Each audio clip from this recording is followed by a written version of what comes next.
Live from the capital city of Texas, where barbecue is a delicacy and football is the establishment. It's time for Notes by Nokes. What's up, y'all? It is the Notes by Nokes podcast, a podcast where sports, life, and culture collide and intersect. I am Jay Nokes, and to my left, I got AP, and to my right, I got K Dot. What y'all think about these new digs, bro? Hey, swaggy. Fresh. Loving this Cowboys decor. Hey. I like the bricks. You like the bricks. Of course you're going to like the bricks. You ain't going to like no cowboy stuff in here. Sitting in this brick house. Did Ben Simmons build this?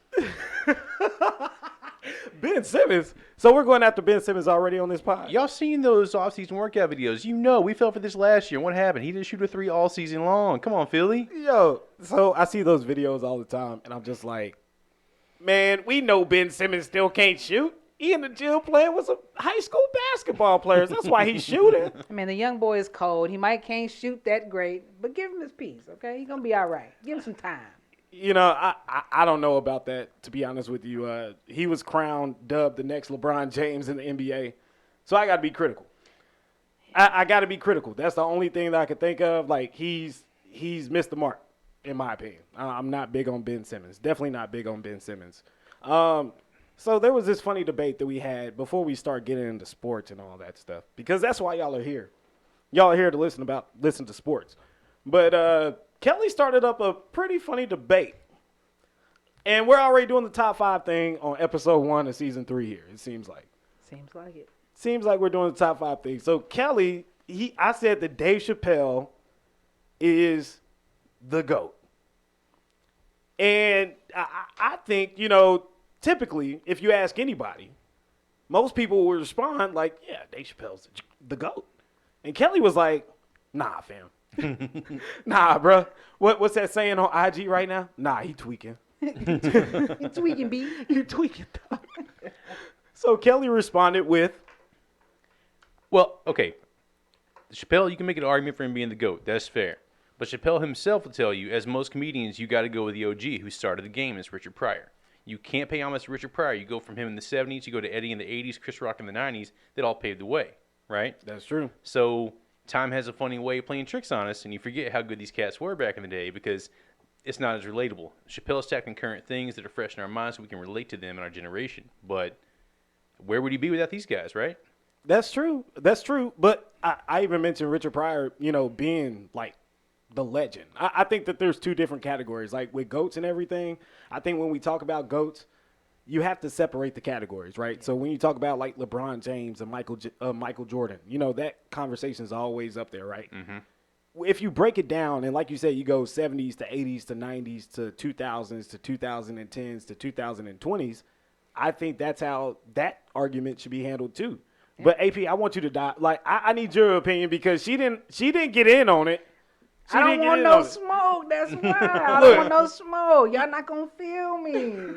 Look, you don't Notes by Notes. We got to bring all the smoke here, all right? We got to bring all the smoke. Now, I'm not going to give you 5 just because I got to do some thinking and some modulating on that. But I will tell you that I'm a huge Chappelle fan. You know what I'm saying? I grew up in the time of the Chappelle show. You know what I'm saying? Like, that was my shit. Yeah. So, you know, you can't really dispute that. I mean, on TV, funny, right? The stand-up, funny. You can't compete with it.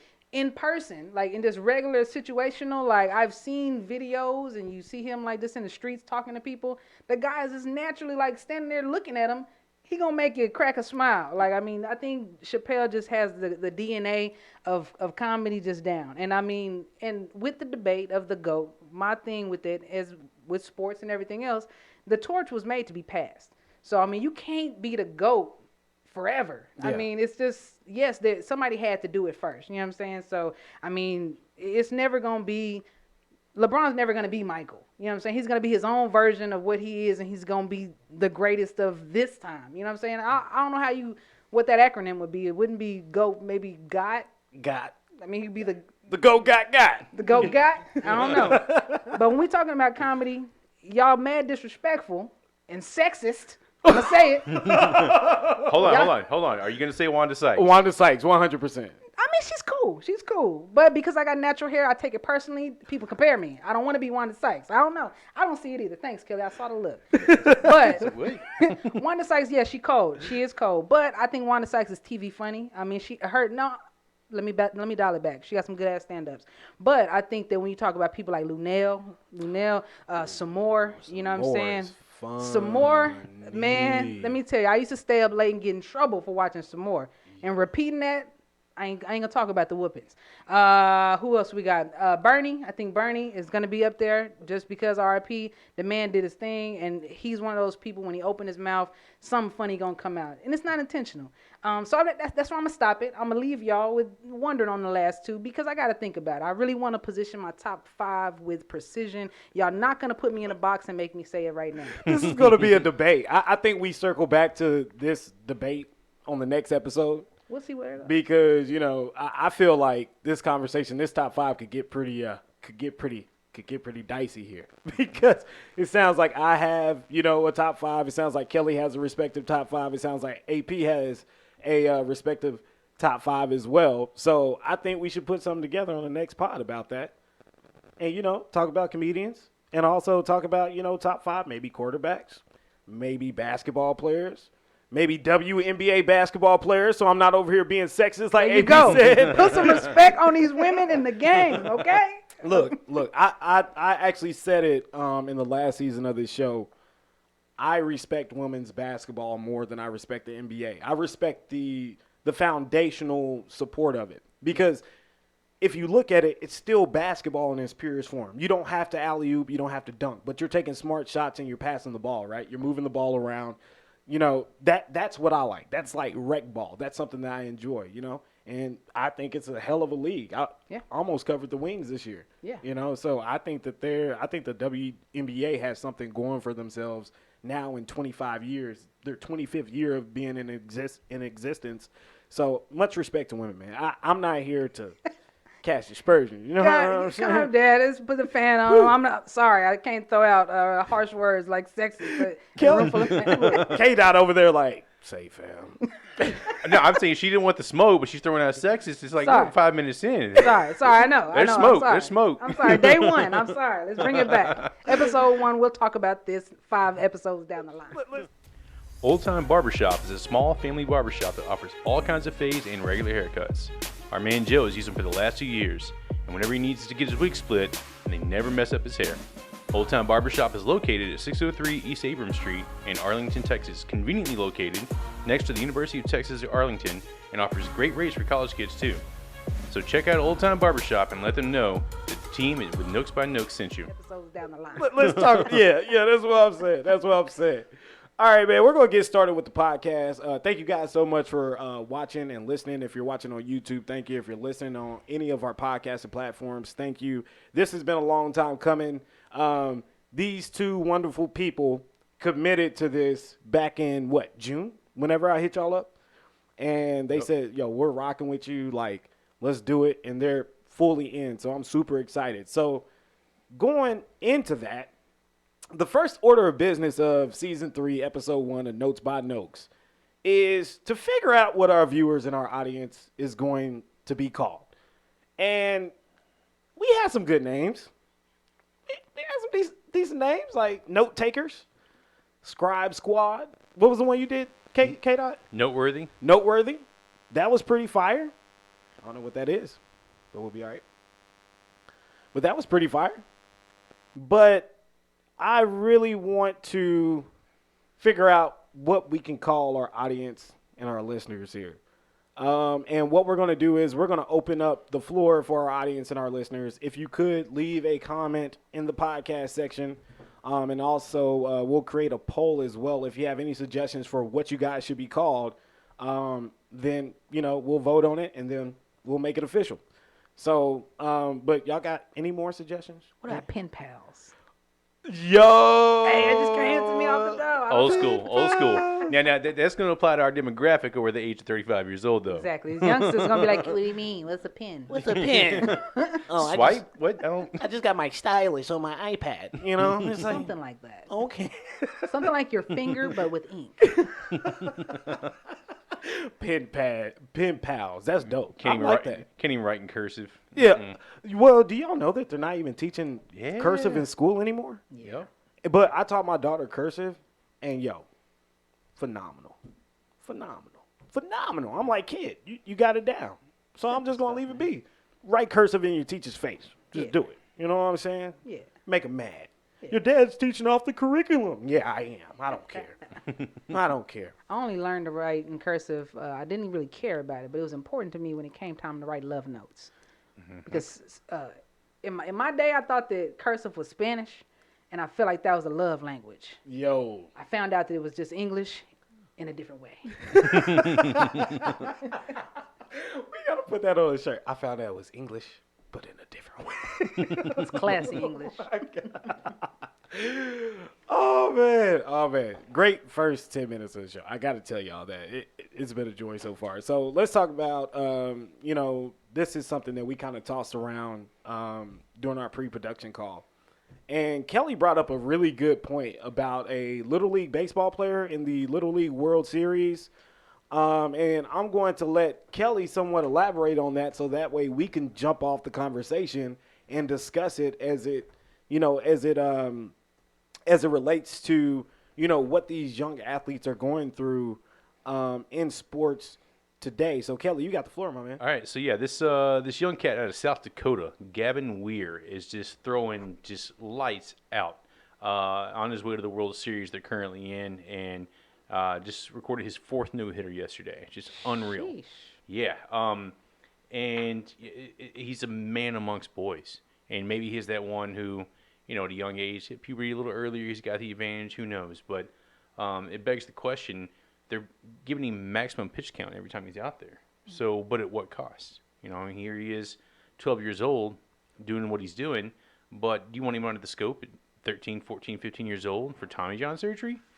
So, he's doing great, yeah, but this goes back into, the pressure we put on young athletes, right? And then you jump to Simone Biles and the kind of pressure they're under and the scrutiny, the microscope they fall under. And it's across the board. There's so many sports, right? And, it's becoming more and more prominent. This kid's being celebrated, but why?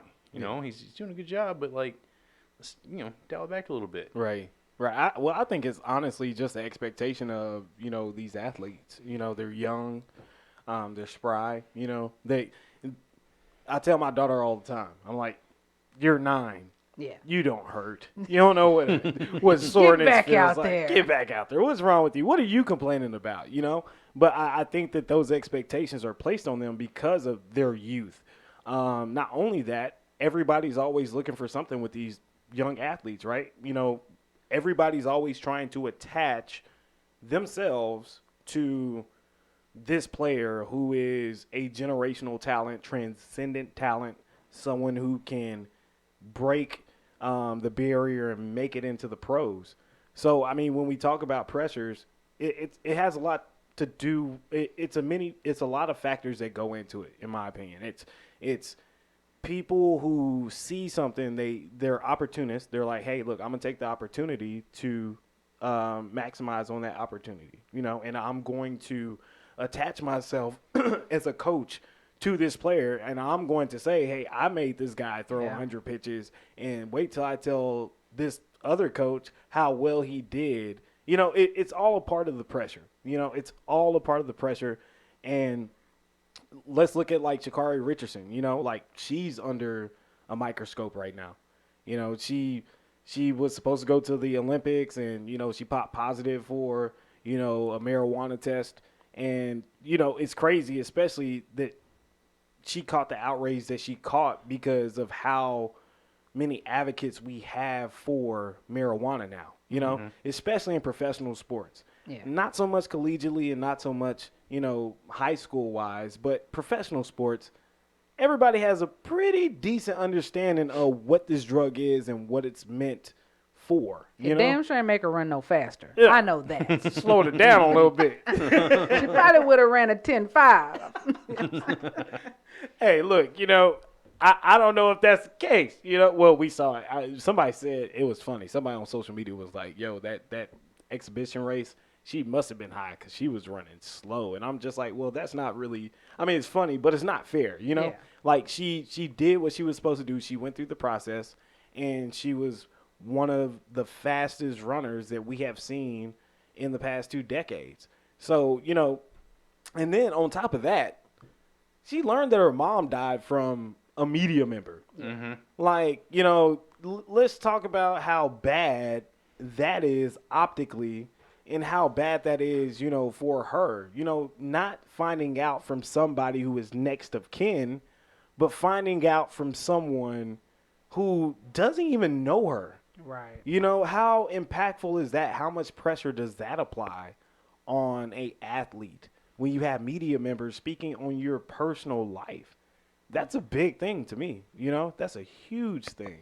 So, I mean, again, man, and you talked about Simone Biles. What about Naomi Osaka? You know, Osaka had to withdraw from the French Open, I believe, in July because of a bad press conference from media members. Yeah. You know, all of this pressure goes on these athletes, and I just think that, you know, for us as fans who love to watch sports, who love to be entertained by sports, there's a benefit of the doubt aspect that we have to give to these athletes whenever they're talking about their respective troubles that they're going through. Yeah, you know, I think that, you know, when you talk about pressure in these young athletes, especially as it pertains to, like, media and social media and all of the aspects that they're under the scrutiny of now, you know what I'm saying? Like, when you really think about it, it's going to be like, when you think about pressure is either going to pressure is going to either bust pipes or make diamonds. So when you're going to go one way or the other, there's no way to do both. Or, I mean, sometimes they might bust and then turn into a diamond later on. You don't really know. But, you know, talking about Sha'Carri and Naomi and Simone, like the mental health aspect of it all, I think that there's a very keen oversight where we're not looking at, you know, we can see when a player's bone pops out. You know, we can see when a player like is, you know, knocked out on a ring, you know, in the middle of a mat. They lose a tooth or their ear is exploded, you know, in boxing. Whatever the sport is, there's a physical aspect of it where you can notably see the injury and you know that this guy's going to be out for a while. Mm-hmm. But when there's a mental aspect, there's an internal struggle where these people are, you know, these athletes are not being able to perform at the height, then we question their ability. We question their motives, right? You know what I'm saying? And then with these young athletes, especially these kids, you know what I'm saying? I'm thinking about, you said that guy was how old? 12. 12 years old. That's insane. 12 years old, and we're deciding his life right now. You know what I'm saying? And not just deciding his life, but forcing him like some kind of workhorse. Mm-hmm. Like, hey, man, like, nah, I know you just finished pitching.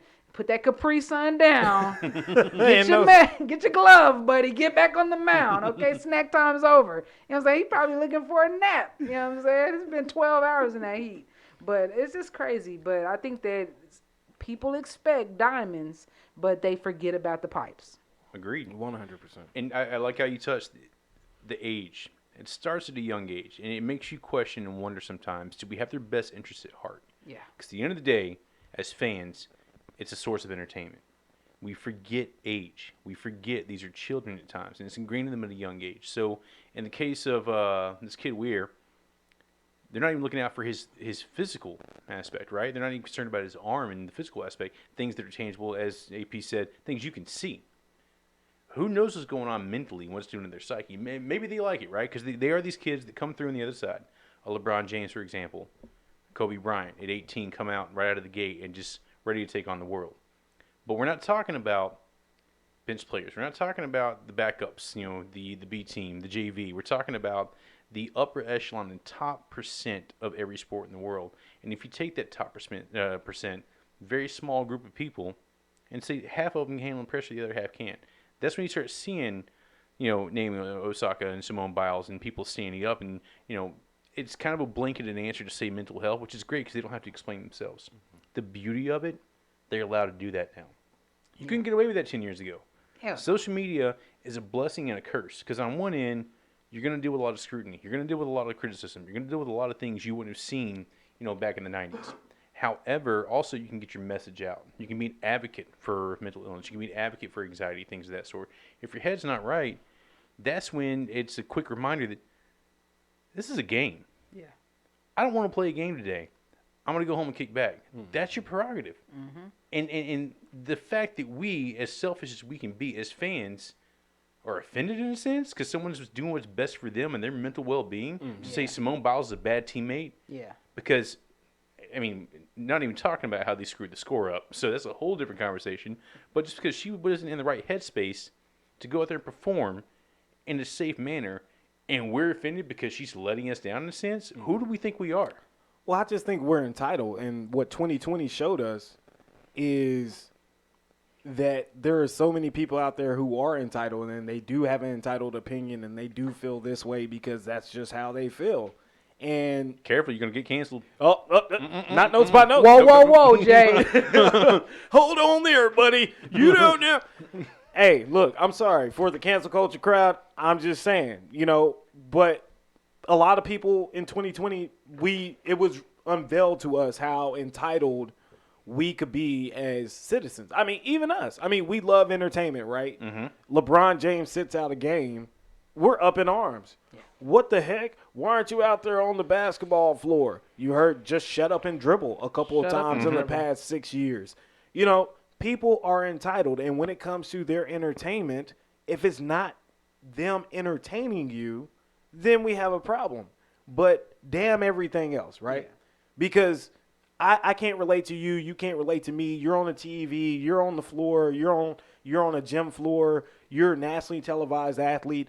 I can't relate to you. You can't relate to me. So I'm just going to say some stuff that I want to say because I feel like I can say it, And maybe it's not accurate. Maybe it's not factual. Maybe I haven't taken into consideration how this person may feel.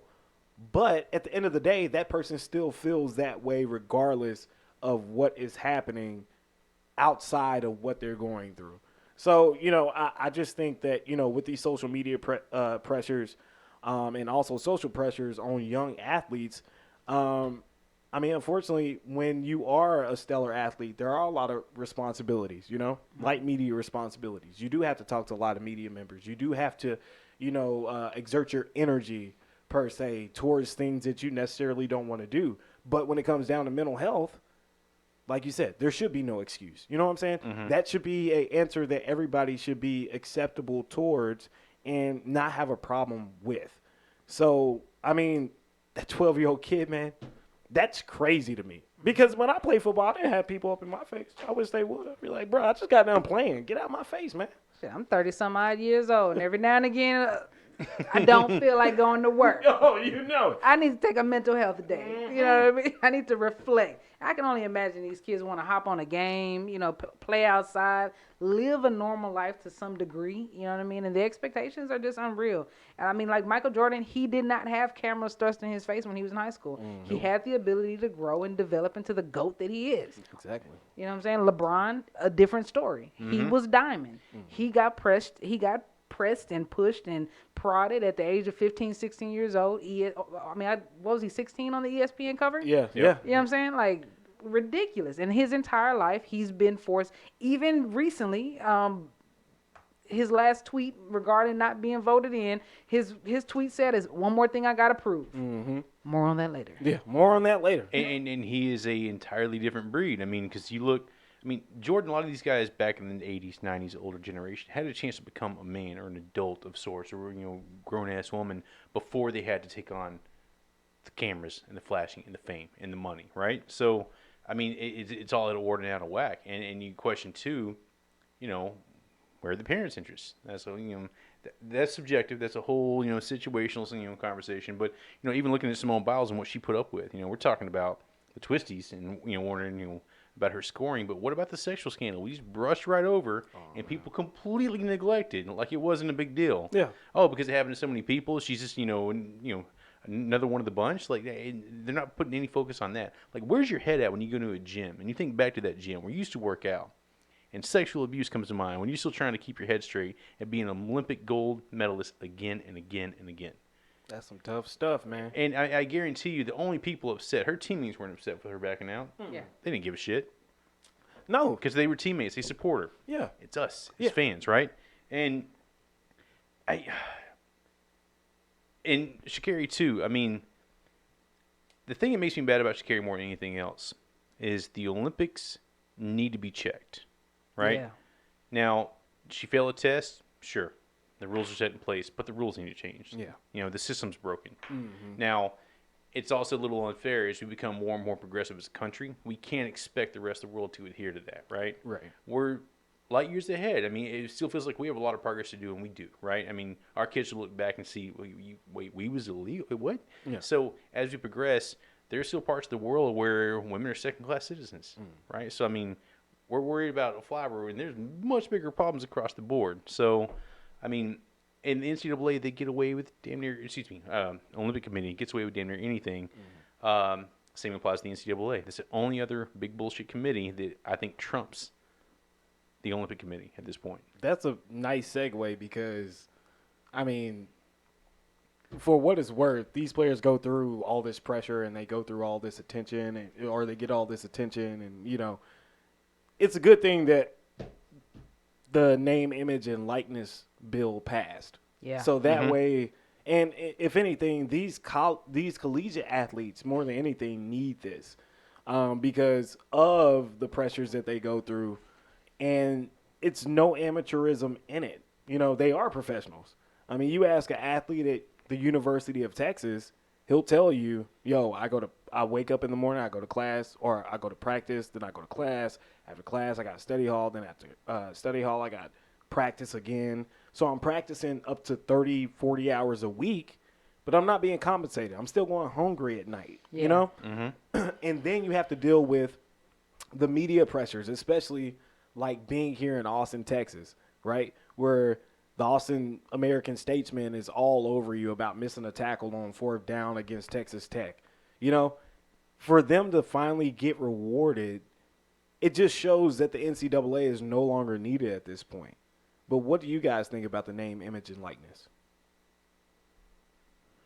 I think that it's a double-edged sword. You know what I'm saying? I'm worried about the future of the game, you know, of all of the games. You know what I'm saying? Like, just sports in general. You really think about, like, kids coming up and, you know, you getting on the blacktop when you're in elementary and, you know, you're facing off against your friends and, you know, you're telling and you're writing essays about your dream one day to be in the NFL or the NBA. And then it's like you grinding from that moment, you know what I'm saying, to get out the hood, to get your family out of poverty, you know what I'm saying, to be great, to be notable, you know what I'm saying? And then it's like you get to college and you're getting millions. I mean, y'all see Hersey. Hersey just got the check, okay? Hersey got paid, baby. Hersey got paid. Hersey got paid. I mean, you know, and I know Master P, Mr. Make him say, I'm going to make sure his son is straight with his money. But when you think about these other cats, you know what I'm saying, who may not have grown up, you know what I'm saying, around greatness or may not have grown up around, you know, financial literacy and constantly being educated on, like, the importance of, you know, financial stability, the importance of generational wealth. You know what I'm saying? Like, Hersey's upbringing, different from these other cats. Definitely. What's the guy, Bryce Young? I think he's another one who got, like, a fat check. 7-figure deal, man, in an NIL. First, I think Saban was the first one to report it, and he said Bryce Young is making more money than any college athlete right now. And he didn't do any press releases. You didn't see him on Twitter bragging about it. You didn't see him doing anything like that. To me, when an athlete does that, that kind of speaks volumes because really, you know, that it's not about the money at that point. It's more about, yo, I'm playing this game. If I get the money, that's cool, but I'm going to put it back somewhere. Yeah. You know, and that's also important when we look at this NIL deal, you know? You want these players to be responsible for what they're signing up for, but also, I take it a step further. It's a responsibility of the universities at this point to create some type of system for these players and these collegiate athletes to know financial literacy, know how to budget, know how to manage their money, the millions of dollars that they'll receive. This is now put back on them. So I'm interested to see how these universities really work this, because what is it going to be like? You get all of this money and we're just going to let you, you know, fail. You know, that's what I think about the NCAA. I think the NCAA is like, you know, the NIL, just let them sit over there. They're just going to spend their money anyways. You know, we don't have to worry about anything. It's going to fix itself. But in fact, it's actually showing why they no longer need the NCAA. You know what I'm saying? So it's one of those things with the NIL. Also, I think it's changed so much because of the alternative paths that they can take. You know, you look at a kid, you look at a college basketball player who plays, who could play 4 years and use all 4 years of eligibility, but opts out and decides not to and goes to the NBA G League and Ignite team or goes overseas and plays, you know, and garners that experience and then comes back and he's a lottery pick. He's still making money. You know, there's just so many different ways for these players to make money and not have to go through the traditional route. Yeah. You know what I mean? And make their bones that way and provide for their family. O'Bannon Brothers. UCLA is the first thing that comes to mind in seeing the digression of the NCAA and their stronghold in the situation. You know, you look back at like 2009, 2010, they're coming after EA Sports, NCAA basketball. They're trying to, you know, get that money back. You're using their names, right? Ended up not winning the lawsuit. However, there was progress made where they pulled the names from the game. Now, you mentioned the word likeness. Now they're using the likeness. So you're playing NCAA football. You got number 10 for UT at 6'6", playing quarterback.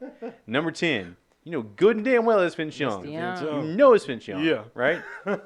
They didn't cancel the game altogether. Fast forward a few years later, Johnny Manziel playing for A&M. They have number 2 jerseys for A&M on the NCAA website. It's reported by Chris Mortensen from ESPN. Posted it. Had the name football on the back, which is his nickname. The same guy that got reprimanded for signing autographs, they're making money off him. The whole website shut down within 15 minutes, and they got rid of it. So it still makes me curious what exactly happened to where the NCAA is finally giving up. Looks like they found a nice little loophole. There's no money out of their pockets. Right. They're just allowing players to make other money. So I don't think the NCAA as a whole gives us any more or less of a shit about the players because their goal is still to keep the game intact. What I would be concerned about, like you talked about the game on all levels, is if I'm at Alabama, which you mentioned, the guy didn't have to advertise or promote himself, and he's just making 6 figures. That's the SEC coverage. That's the SEC exposure, which we'll talk more on in a moment.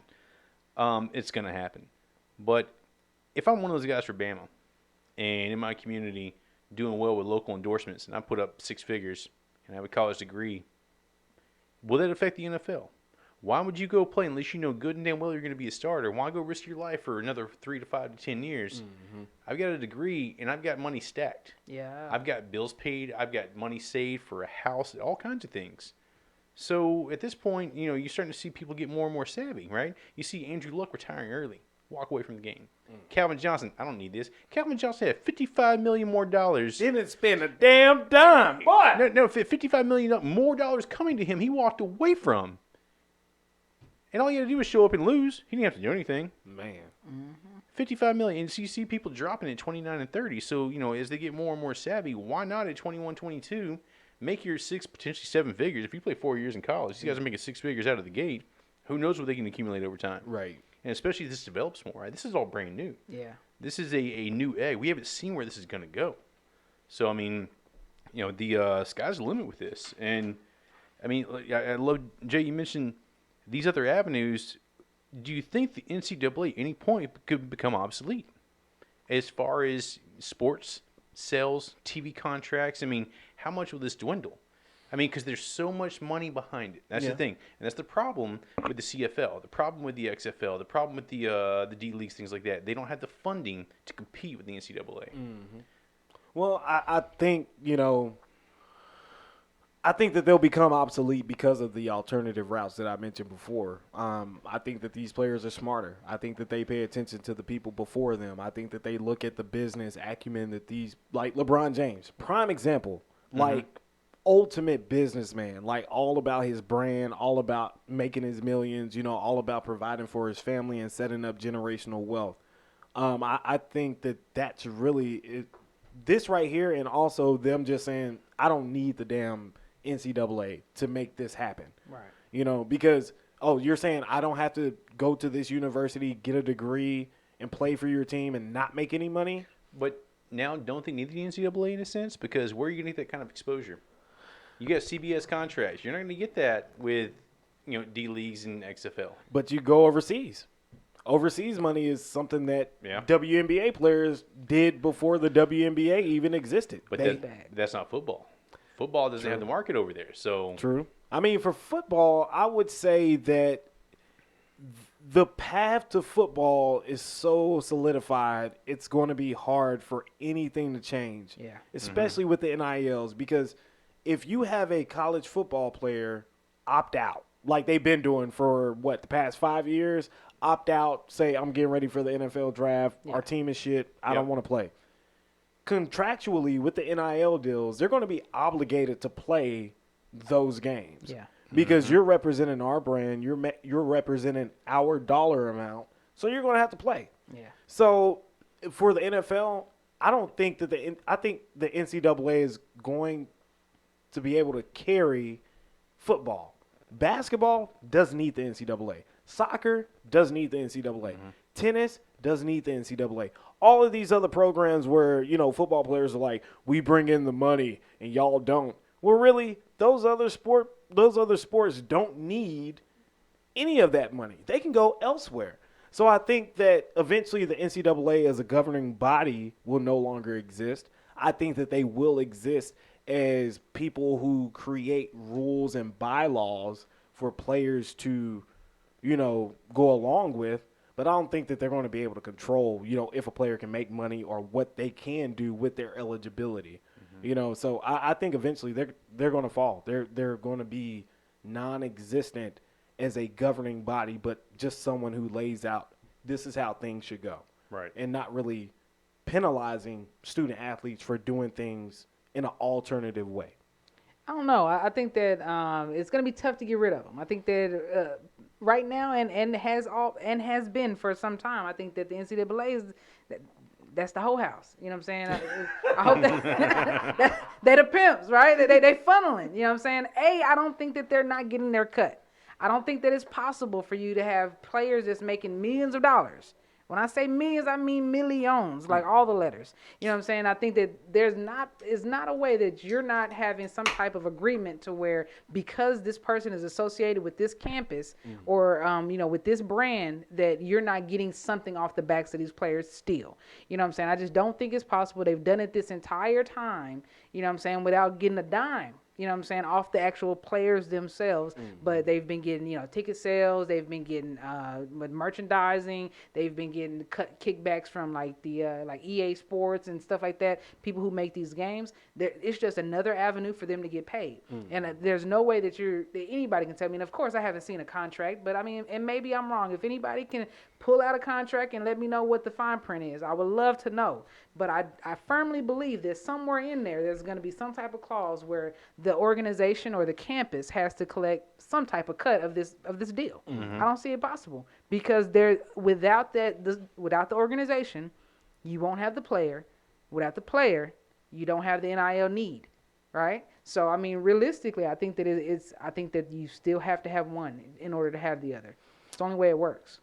And I think they would have to find like a commissioner to some degree. Like the NFL. Because, let's be honest, college football is the little brother of the NFL. Absolutely. I mean, maybe like the youngest brother, but how can you possibly navigate that? Think about how many athletes there are.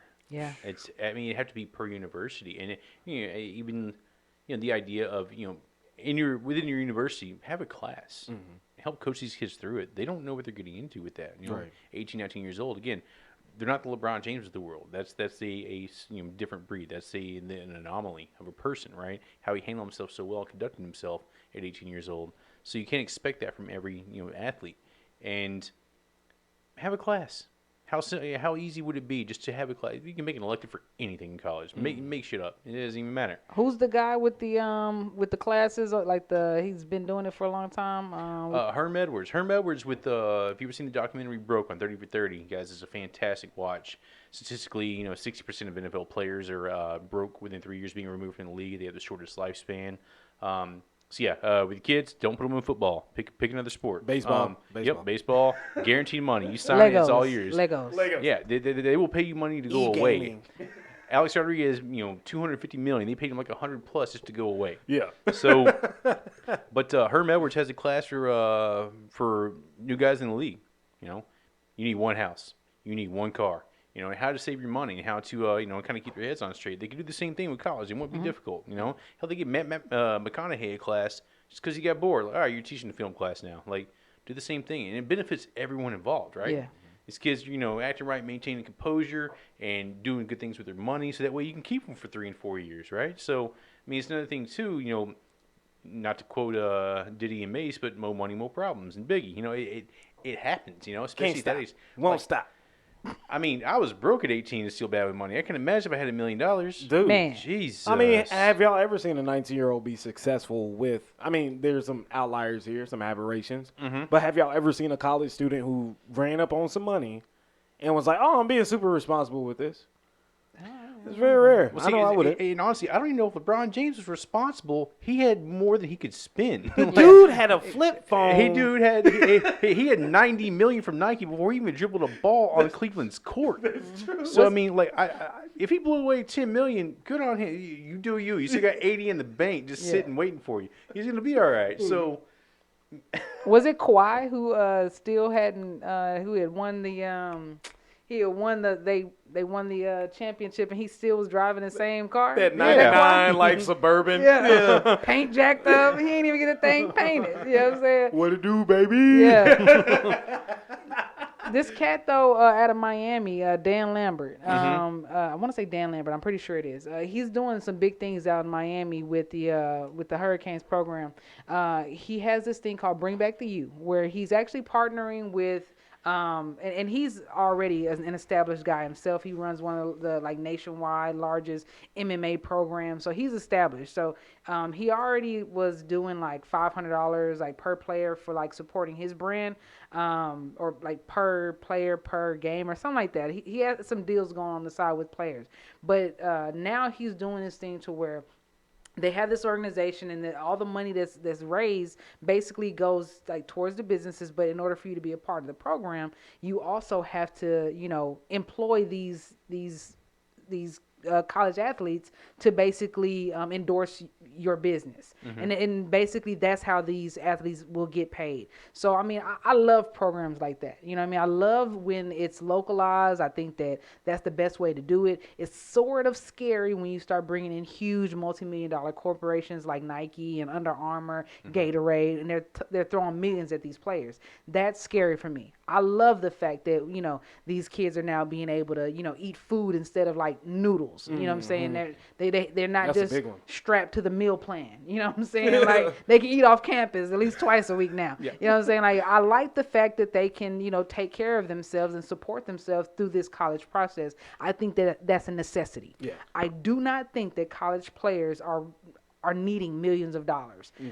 I'm worried about, like I said, I'm worried about the future of the game when it comes to that, because now you don't really need these young guns. They don't need it. They don't need the NFL if they're already making $2 and $3 million. Whereas you might go to the NFL, you might get a 7-figure deal, you might play. You know what I'm saying? You might go to the NFL, get hurt in the offseason and never see a game and get dropped. Really, you know what I'm saying?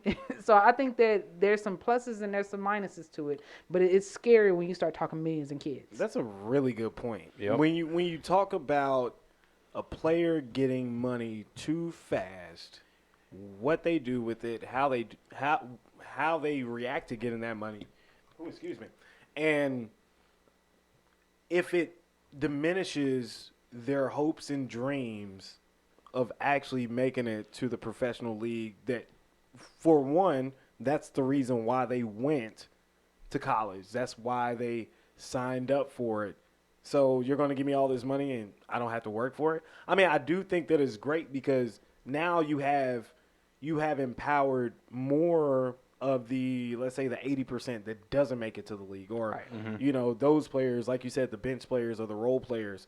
Those guys now know business. Yeah. So now I can apply my business acumen along with my net worth and make something out of myself. But for those guys who are first rounders, $26 million? Bruh, Bye. I had that my senior year in college. I need $40 million, sir. You know? Like, I do think that would diminish the talent pool per se for the professional leagues like the NFL, definitely. So that was an outstanding point right there. I did not even think about that. If you want to fix it, Bobby Bonilla. Bobby Bonilla all day. Every year you got Bobby Bonilla Day where Yes, he gets you do. $1.17 million From the for New York 30 Mets. years. 30 years. 18-year-old kid will give you $1 million. Like, now you're going to give him $100K for the next 10 years. So he's set to do his 30s. Now he's an adult. He's had time to finish college, whether it's not in the NFL or establish a career. Now he's 30 years old, and he's been set for the past decade. Man, Don't give it all up front. Space it out. Yeah. Sheesh. That's another good point. Yeah. We're bringing fire on the first episode of Like season it. 3 of Notes by Like Notes. it. Longevity in this game. I love it. So we're on the subject of college football here. I do want to talk about this super conference that consists of 41 different universities from the Pac-12, the Big Ten, and the ACC. I mean, their goal with merging these conferences together, which is I think is asinine. I think that they're trying to compete with, what is going on in the SEC and Texas and OU going to the SEC. But this is what they are about, all right? This is what they are saying. They're saying that these universities will partner in physical health and mental wellness, diversity and equity, and future structure of the NCAA, postseason championships, and future formats. They could have summarized that and said straight cash, homie. That's what I'm saying. That's all it is. Like- That's it. Like, But I'm like, wait, weren't you already doing this? don't try and church it up. Like, no, don't. Should have been. That should have been in the mission statement from day one. Yeah, like, Nothing new. diversity and equity. Now you give a damn about that? For that whole statement, didn't see a single dollar sign. Y'all, no, it's a damn lie. Straight cash. We're going to forgo all financial gain for the betterment of the youth of America. They need to be like Biden and start canceling student debt up in this mug. You know what I'm saying? Get it going. Come to the SEC if you tired of your school dancing in the videos. Oh, snap. Come over to the super crew. We Come got over you. to the super crew that ain't changed much from the NCAA. You go from death row straight to bad boy, baby. Can't stop. Won't stop. Nah, but- man. Really, though, is this really a ultimate change? Is this something that really moves the needle? No, it's UT and OU making the move they made. UT is the most valuable program in the entire country, and the magnitude of this is not understood or appreciated yet. We haven't wrapped our heads around it, I don't think. UT needs the SEC as much as the SEC needs UT. I agree. It's very much, and that's the thing. People had the joke that A&M won't allow them to get voted in. What are they going to do? Yeah. They are still the redheaded stepchild of this state, and they will always be. Go sit with the Houston Texans and chill out. Big boys are talking, okay? So, time and place. But UT coming to the SEC is now by far the best conference. Now it's the best, and these other people, the conference you talked about, I'm not going to go through names, but they're the rest. I mean, SEC is head and shoulders above anything else. I mean, it's crazy how all this has come together. I mean, because we have the recruiting, we have the population. Now you got Florida and Texas, the two most populous states in the country other than California, together in the same conference. We're going to be sharing talent. So whereas Texas couldn't keep our recruits for a long time, they're going to the SEC or to OU to other schools. Now we're going to be taking these third stringers, these 5-star recruits from Alabama, right? They don't have to go play to Alabama for the exposure now. They can come to UT instead. Yep. So, and that's the thing. You'll have people sit for 2 years and play second and third string, come off the bench just for the chance to play at Alabama as a starter. So it automatically increases your chances to become a first-round player 100%. coming out of the draft. So, yeah, this is – you watch now. 25 is the projected date currently. Let's wait till 23 and 24. Look at these recruiting classes. Look how things are going to change for UT. Because they have the culture. They have the finance. They have the location. A lot of appealing things. They don't have the exposure of the SEC. So as much fun as you may have, unless people are watching you on Saturdays on CBS, what's it worth? Yeah. Because you got to get your marketability, and that's the beauty about the NIL and everything as well. It's not just the money, but the marketability, putting your face to a screen. So I mean, when you throw something in someone's face over and over again, you see someone every Saturday out there putting up 150 yards receiving, you're going to get calls on exposure alone. Yeah. And I think it's so underrated how much this is going to impact both the SEC and UT football. Oh, man. It's going to impact both programs. AP, what you think? I mean, I'm just wondering what that bracket gonna look like. Ooh. Oh, That's a lot of- 12-team playoff, baby. Come No, to that's a man. I just can't imagine it. It's just a lot. And I think this is a lot of change. And I think that they're doing it the right way, at least by pushing it out. They announced it early on to try to, make sure that the plan that they roll out is one that's going to be able to sustain.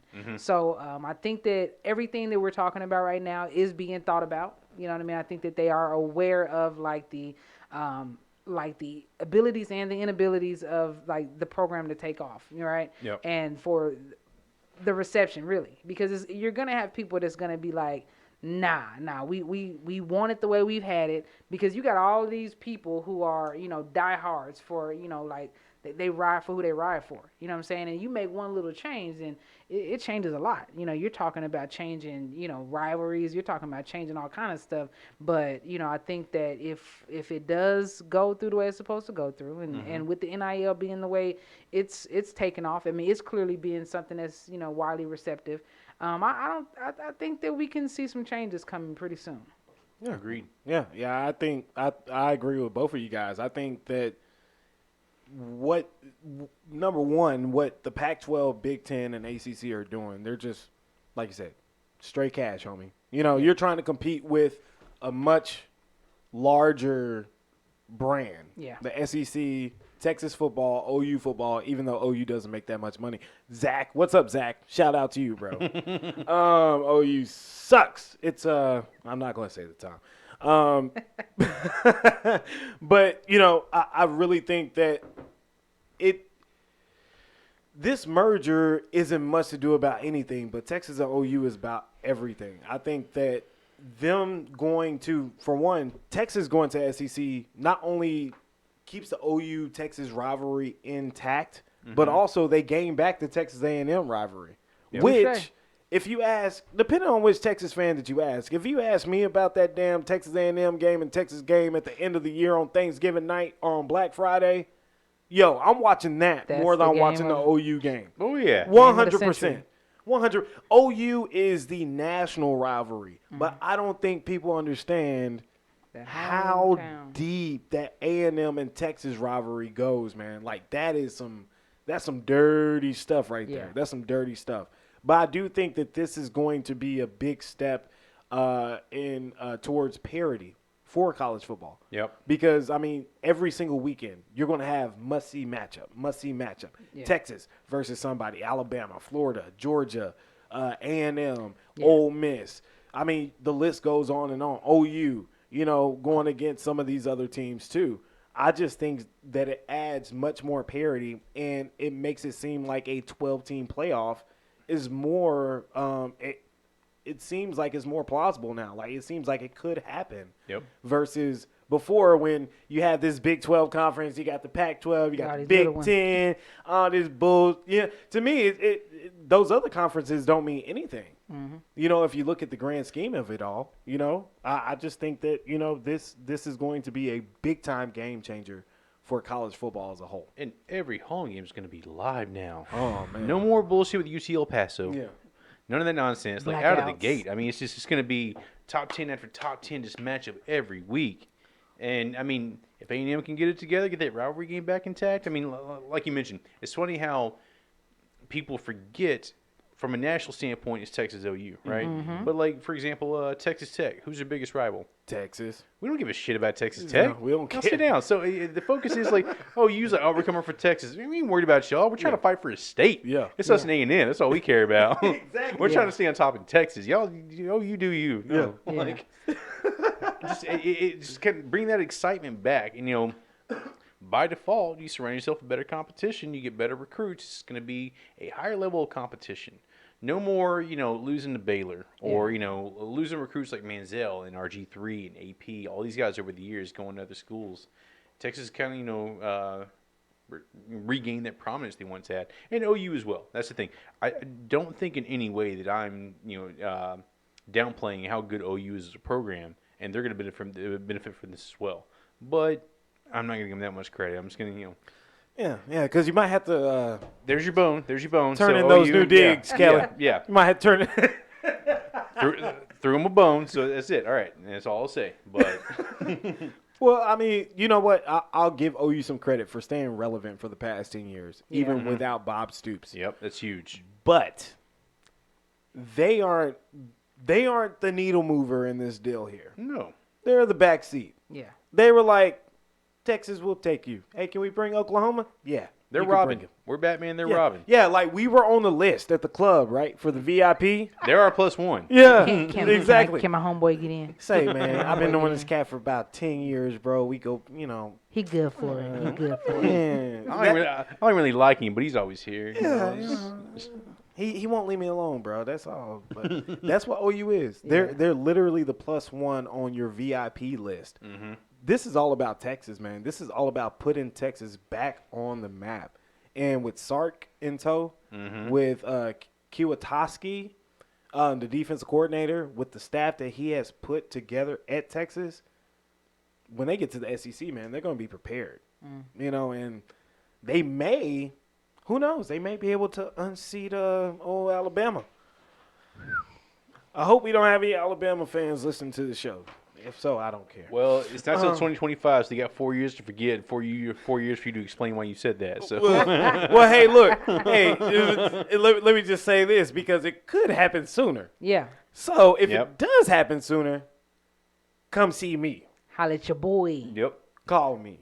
All right. So, all right. So let's switch it up here. So let's cross it over. I'm gonna use that segue. I think it's apropos. Cross it over to the NBA. Oh, I see what you did there. Little wordplay. I went in my bag, cuz. Get your bag, Santa. Oh, crossed them over, came back. So reportedly, there was a survey or a poll taken amongst front office personnel about the NBA best player. And LeBron James, #WashKing, did not take too kind to not receiving any votes from any of the front office or general managers in the NBA. My question to y'all is, first, let me run down the stat line here. 25 points per game, almost 8 assists a game, almost 8 rebounds a game at 36 years old.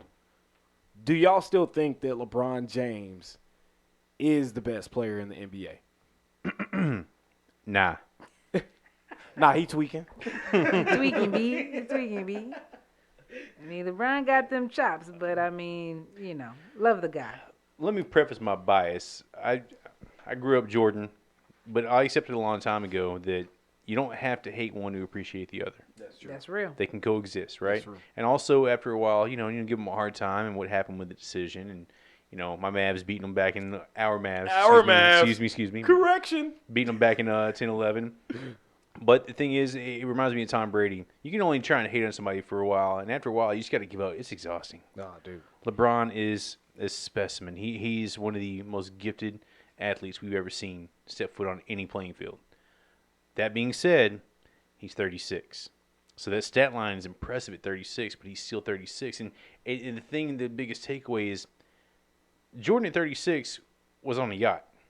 Jordan dipped out at 35. So we had nothing to compare it to, right? Came back with the Wizards, how'd that work out?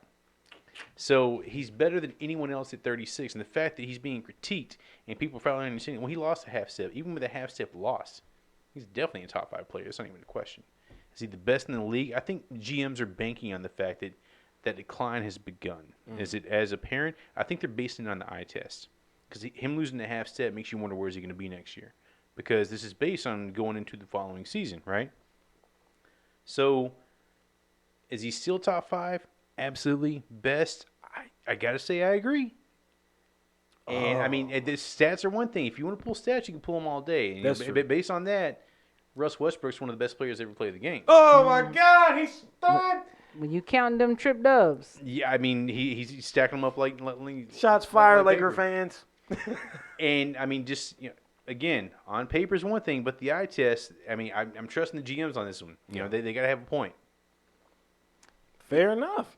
AP, where you stand?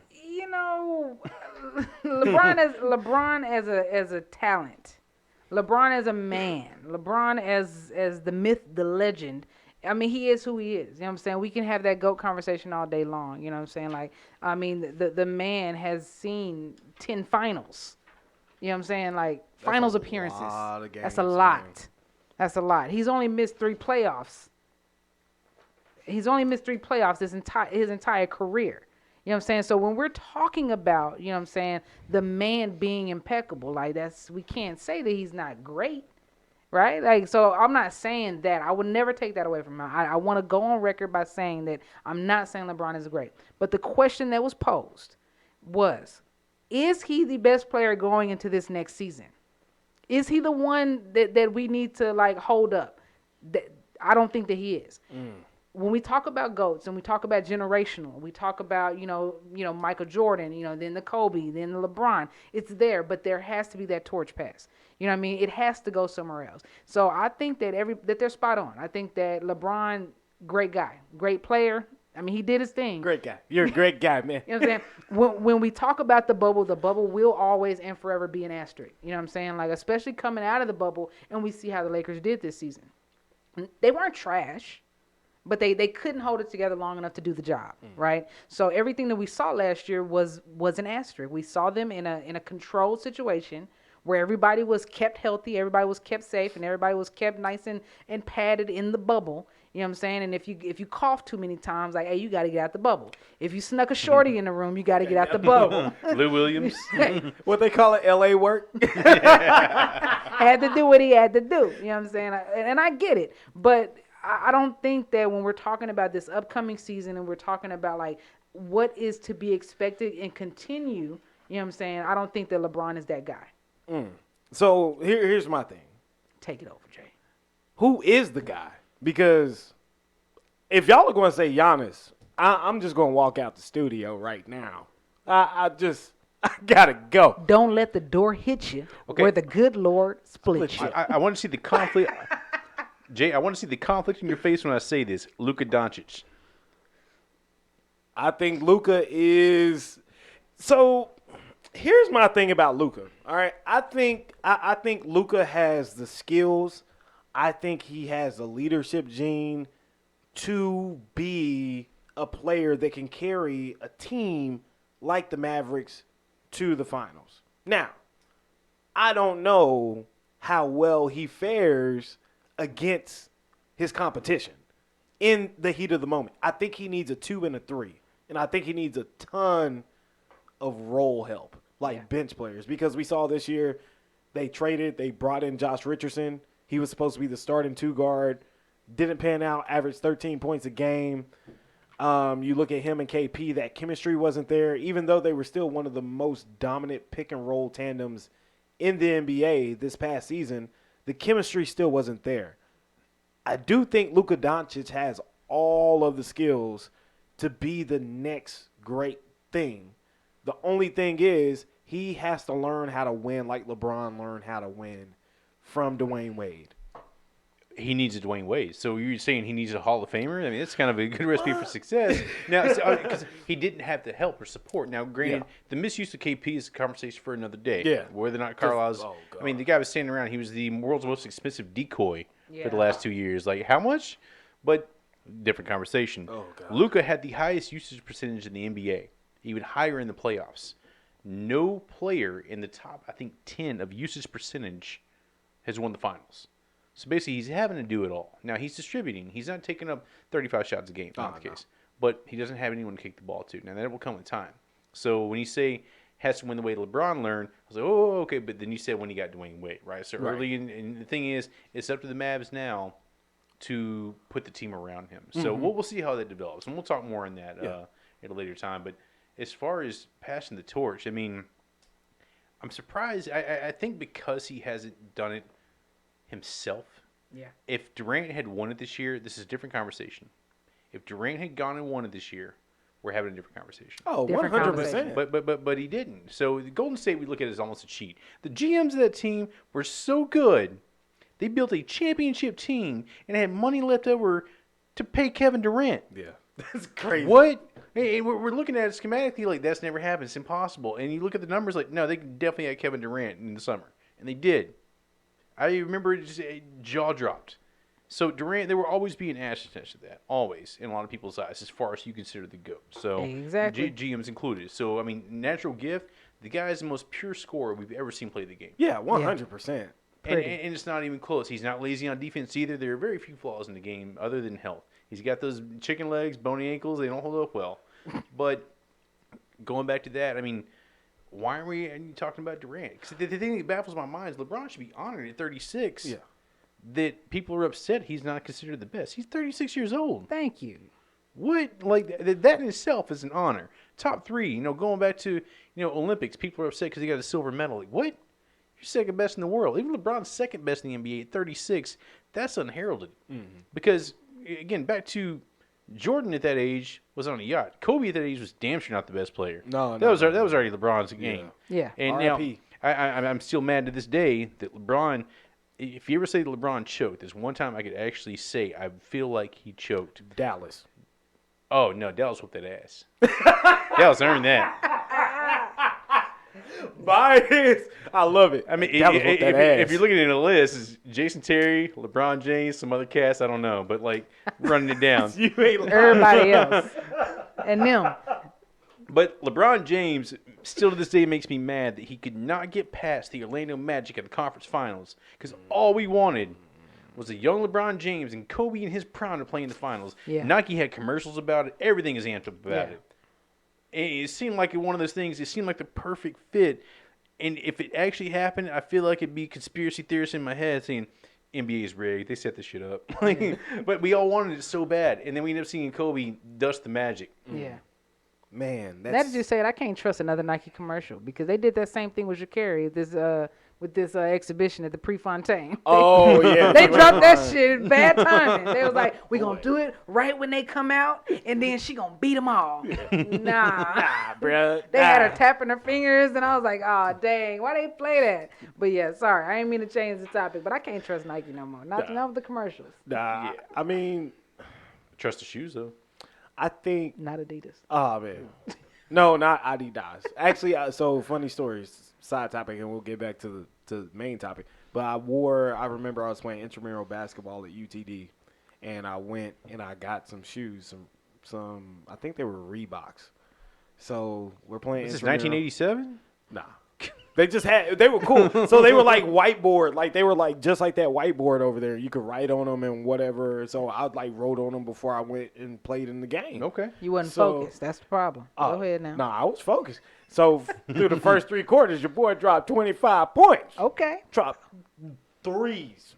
Okay, little Right. Nokes. Okay. So my homie was like, so you know them 3-quarter shoes? I was like, what you mean? He was like, they don't work in the 4 quarter. So literally, I missed every single shot in the 4 quarter. You got in your head. For real, he got in my head. I don't know what happened. But I missed every damn 3-pointer from that point on. How many pairs of Reeboks you had since then? None. There it is. Nah, bro, I ain't wearing none of them. I wear some Black Forces. I swear to God, before I wear some damn Adidas or Reeboks. With the force fields. Yeah, D Rose threw me off of do you remember that there was a time frame when D Rose hurt himself? Yep. And they was talking about all the different players who endorsed Adidas, and they was all getting hurt. They was all getting hurt. But yeah, no, we digress. Yeah, we digress. Oh my God. On that note, Kawhi Leonard has a contract with New Balance. If that's not the most Kawhi Leonard shit of all time, I don't know what is. That's just like that Jeep that he was driving. Yep. What they say? They say board man gets paid. What it do, baby? But so to circle back, so y'all were saying about Kevin Durant. I really do think that Kevin Durant is the closest thing to LeBron James's greatness. Now, the only reason why we don't see it that way is because he wasn't the prodigy LeBron James was, in my opinion. He came out of UT, 1 year? Yep. You said it earlier, smoothest jump shot we've ever seen. Mm-hmm. Like an all-time great scorer. But barring health, he's put together some of the best basketball I have seen. Like when he played for OKC, damn, that dude was killer. Like, he was like one of the best players in the world at that time. Well, Yeah. his- What year did they win it all? What year was that? They lost to Miami in 2012. 12. It was years. So they never won it all, is what I'm saying. I mean, I was just asking the question. I thought that maybe you was going somewhere with this point. Russell Westbrook, Oh my God, he's a championship killer. he is. That's true. Well, you know, When you talk about the best players in the NBA, there's a reason why they are going to be the best players. The reason why LeBron has sustained his title for so long is because of these 10 finals that he's appeared in. What is it? This is 18th season? 18 minus 3, what's that? 5, 6, 7? 15. Yeah, 15 seasons that he's went to the playoffs. When you have a player, and not just a polarizing character, not just somebody who makes people watch, but somebody who is making plays and running the show, leading a team, like that's what I'm talking about. You know what I'm saying? And I know where you're going with this. But when we talk about the torch being passed, we got to look at Giannis. The votes were split between Giannis and KD. Don't let the door hit you. Now, I'm not a diehard Bucks fan, but I rode for him this season as they got into the playoffs because I saw the potential. Giannis he stayed put. He put the work in. He refused to leave, and he's getting better. He's getting better with time, and he's still young. The boy got time. When we talk about him getting to the point of age and tenure that KD is at and that LeBron is at already, I can't wait to see what he does. Yeah. He will be the next best thing. I think so. Here's the thing about Giannis that I believe is like super honorable. He's doing it the Dirk way. He's doing it the Kobe way. He's doing it the way that we love to see. Yeah. But more importantly, he's doing it in Milwaukee. Kobe's in LA. That's a lot of fun. Yeah. Dallas is a decent city. Giannis is in Milwaukee. Yeah. What? I don't. Dude, is it like 32 degrees out there right now? Like, the biggest sport is staying alive. Yeah. Okay. Eating cheese and huddle up in a parka. Oh my God. Cold. Wait, so I did not. They don't have jet skis in Milwaukee. Well, I didn't even think that they had a damn Chick-fil-A in Milwaukee, but he pulls up and gets a damn 50-piece. I'm like, bro, you should be going to like get some queso or something. Isn't that like cheese capital of the world? You know, fondue maybe. You know. But I don't believe that Giannis has, number one, you have to be able to shoot. You have to shoot. Number two, you got to have something in your bag. Like, you cannot sit there for 10 seconds off the shot clock trying to cross over somebody. Just working. And they don't even move. They just sit there, you know? He had time. That's spare. There's only 14 seconds left. Giannis, shoot the ball. But I just don't believe that a player who can't shoot can be the greatest player in the NBA or the best player in the NBA. Can you learn to shoot? I shoot really well. Is shooting a learnable? But the poll is about next year, right? The poll is about next year. Not foreseeable future. So I think we're getting caught up in the tangibles, right? So because that's true. Giannis is working on his game, and seeing where he's come in the last 4 years is truly commendable. And getting to the point where every team is pining to get him free agency, to stick with your home team. Yeah. And make it work. They didn't make a whole lot of changes. I mean, they had Drew Holiday, but, I mean, Chris Middleton balled out. The guy's a 40, 50, 90 guy. People don't talk about that. Very few guys in the 40, 50, 90 club. Steve Nash is the only one to do it multiple times, 3 times. Most underrated shooter who ever played the game. Except for the Mavericks. With the Mavericks. He's still bad, man. But multiple MVPs, here nor there. But we're talking about the tangibles. We're talking about leadership. We're talking about how LeBron carries himself in composure. But the thing is, this is coming from a GM's vote. Yeah.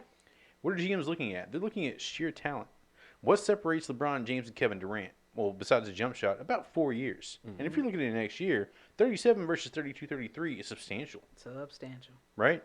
So as far as sheer talent that's already developed, already cultivated, is there a better player to step on the court next year than Kevin Durant? I don't think so. I don't think you can put $1 on the table right now and tell me that Kevin Durant is gonna make it through the whole next season. That he's gonna make it to playoffs. Only $1? I got $1. I got $1. Keep it at $1 though. Y'all may think I'm crazy here. Y'all may think I'm crazy when I say this, but the most versatile player, point guard, outside of Steph Curry that I've seen in the past decade is Kyrie Irving. He cold. I think Cold but unreliable. unreliable 100%. But he's the most fun to watch, but he's one-dimensional. He plays iso ball. He doesn't facilitate. He doesn't play D. He's one-dimensional. I love watching him play the game. In Cleveland, that wasn't iso ball. That was me playing with one of the greatest players to ever touch the floor, and I'm going to take the back seat. And what's he done without LeBron? You got a point. He's tried to prove that the earth is flat. There's that. I mean, one takeaway. But, like, he's fun to watch. But he's one-dimensional, and when he's gone solo, he hasn't done anything. I mean, those years he had in Cleveland, he couldn't even formulate a winning season. I'm not saying take playoffs. I'm not saying take them to the finals.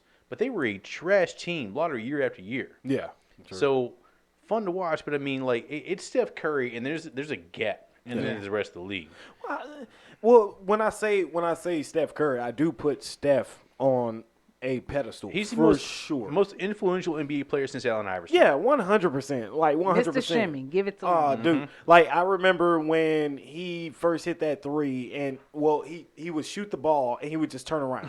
Yeah. I'm like, a high school coach would be like, "What are you doing?" He just shoot it, turn around. You're like, bruh, how did you know it was going in? You know.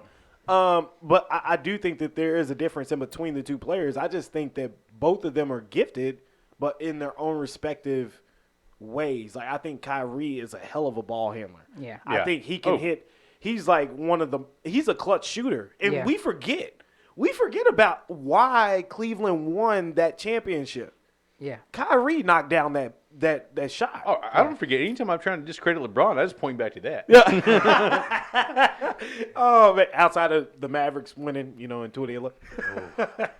We're going to bring that up a lot. That was sweet justice for I'm sorry, AP. We don't talk about the Grizz that much on this show. It's all right. It's all right. Hey, but we'll talk about it a lot more now because Ja is a beast. That's what I was getting ready to say. We gonna wait our turn. You know what I'm saying? It might not be, and it might not even be this season. I'm gonna give them that. It's some young boys on that team. Yeah. But if they keep the structure, if they keep the same squad, and they continue to build on that team, man, the Grizzlies is gonna be talked about. Wait for it. And that's the shape of the NBA as a whole. You know what I mean? I think we're all sports, and it kind of takes us back to the whole like NCAA, college sports, and all that kind of stuff. Just with these players coming out a lot younger, you know what I mean? Like, there was a time where people were coming out of high school, then they cut that down and did the 1-year rule. But with these players coming out younger and being so ready out the gate, you know what I'm saying? Like, look at Zion. I mean, he came out, out the gate. He was ready to go and ready to compete and start, you know what I'm saying, right out of his first year of college. You know what I'm saying? But when you really think about it, the players aging out of the game, the young players, the torch is being passed. That's all I'm going to keep saying it. That torch has to be passed, and these younger players are really about to make a showing. And they still don't hit their prime till late 20s. They don't. Nowhere near it. They're 6, 7, 8 years in on their second and third contracts before they're really hitting their primes. And that's the thing that's, has you so optimistic about Luka, not to circle back to him, but Luka's got old man game, right? His game is going to age well. It's not based on sheer athleticism, but he's been playing pro ball since like 15, 16 years old? 16 years old, yeah. So he's a little bit ahead of the curve in that sense. But I'm curious to see like how this new, I look at the young group of guys, and I look at Tatum, I look at Donovan Mitchell, I look at Jamal Murray, I look at Ja. It's not what we grew up with. It's different echelon. They're good, but they're not T-Mac and Kobe and Tim Duncan. I mean, these guys are Hall of Famers put in 20 years of pop. Yeah. We were spoiled with basketball for a very long time. We went from Jordan and everyone else to just a great collection of talent. So many dynasties. I mean, unreal. So I'm curious to see what this next group has, and I'm basing it on the fact they're all still 22, 23, 24 years old. I want to see them at 28. Yeah. Maybe we're having a different conversation. Maybe I'm not giving them a fair shake. But the old guard's on its way out, Harden, Westbrook, Durant, LeBron, all these guys are in their 30s. Yeah. So that torch goes, but who does it go to? I mean, right now, Giannis is the clear favorite, right? He's got work to do on his game, but as far as youth on his side, as far as being next up, it can't be Durant. Durant's 2 steps behind LeBron when it comes to Bubble boy being out the door. Yeah. Bubble boy. So put him in a bubble. Mr. Glass. So here are the best odds to win the NBA championship next year. LeBron James's Los Angeles Lakers with 3-1 odds. Milwaukee Bucks, your team, 9-1 odds. Obviously, you Giannis lover, you. Hey, I got the towel. As soon as they won, I bought the towel, 2 T-shirts, and the hat. I will be wearing. Wait, you bought them after they won? Yeah, I didn't buy them before. I didn't. Why would I buy them? Oh, no, the championship towel. I thought you just meant just a Bucks towel. Okay. No. I was like, define bandwagon fan. Yeah, that would be me. I definitely bought it post-win. Okay. Oh, and here's one. Golden State, surprisingly, 10-1. Klay Thompson back in the fold. Steph Curry back in the fold. Draymond Green back in the fold. No surprise there. Yeah. I was waiting on it. Why is that a surprise? Yeah, no surprise. Those there. 3 made 2 finals without Kevin Durant, and now they got younger talent they had back then. Well, it's not a surprise to me, but to the listeners and the audience of this show, most of them have counted out Golden State. I'm not. I think with Klay coming back, this team is ready to go. And with the addition of James Wiseman, Jesus. And they had a top 5 pick, or pick number 6 or 7 this year. Another young cat come through. Steph Curry balled out last year. His best season of his career. Yeah. And shooting at a high clip, too. He wasn't just taking a bunch of shots. He's making them, too. He's still at making that all same of 'em. super efficient, unreal. And meanwhile, Draymond, who looks like Donkey from Shrek, which is crazy to me, but he really does. Look at this side by side.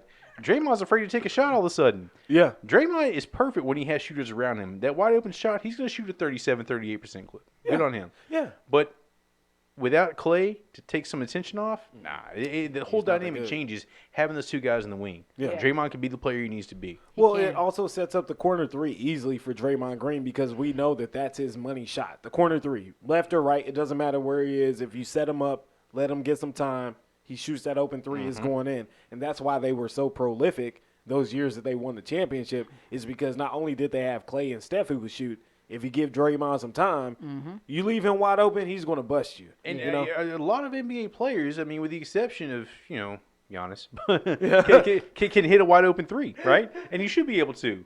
Giannis takes 10 seconds to shoot a free throw. Ben Simmons is hitting 3s at 100% according to Instagram because he's wide open in some local rec. Against these high school students. Yeah. Pick up basketball at the Y. It's like, is your girlfriend filming this? Like, come on, man. Is that Kendall over there? Kendall running. Oh my God.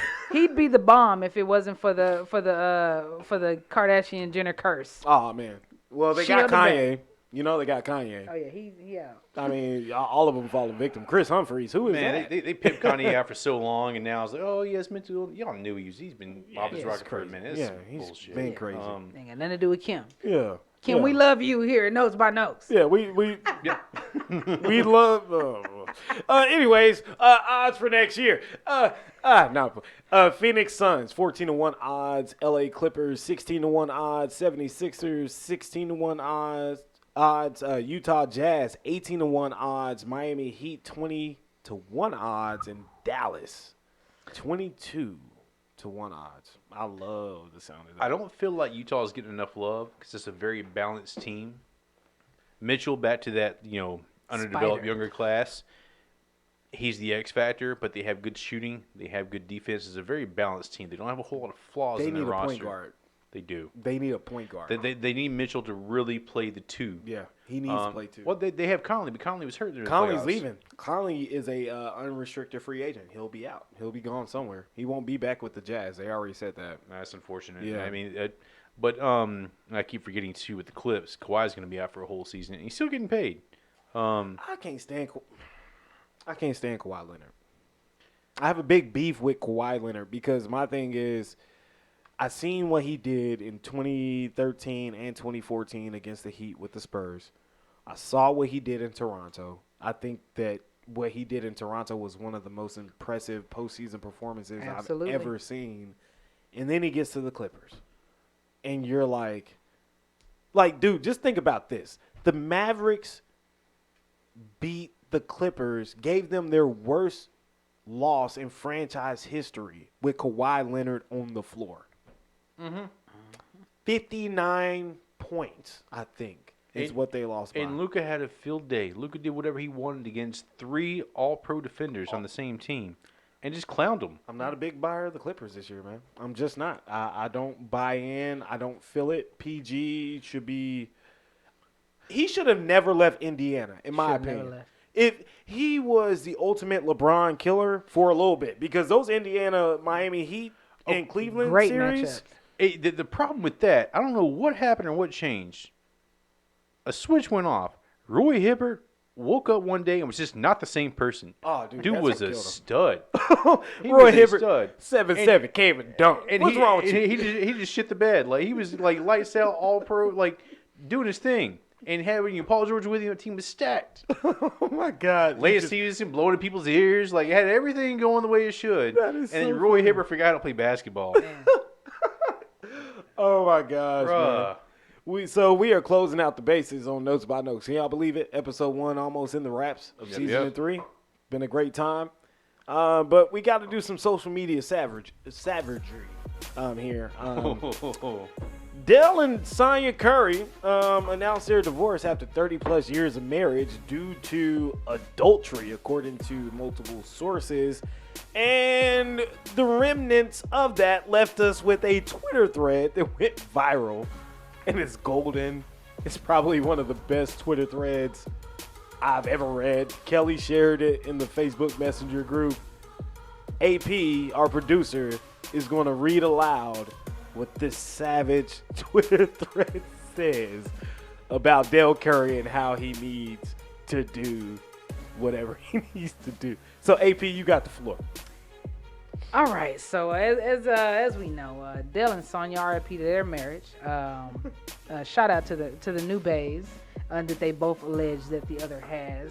One has been confirmed. Sonya is shacking up with alleged Steven Johnson. If you don't know, look them up. They went to Virginia Tech together. I thought it was Future. Oh, Future is definitely out here snatching baby mamas. Larsa Pippen. Yeah. But shout out to your boy Solomon Missouri, at Solomon Missouri on Twitter. He went viral with a thread of tweets that, I mean, a flurry of tweets. Basically giving Dell the best worst advice of all time. And I'm just going to read a few of them because there were way too many for us to really give focus to. But he started his tweets by, let me tell y'all something. You don't want to be out here. And then it went from there. Some of the reasons why he gave that Dell may not want to be out here are as follows. If you can make it work, do so. Started off very, passionate. I thought he was going somewhere with it.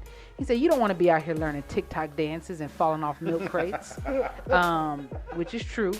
People are definitely losing lives. Do you like turmeric, charcoal ice cream? You better learn to like it. Let me see what else he say. You don't got the cholesterol to be out here. They're not eating butter pecan no more. Bluebell ain't out here. One of them says, and this one is, don't look this up. Just don't look it up.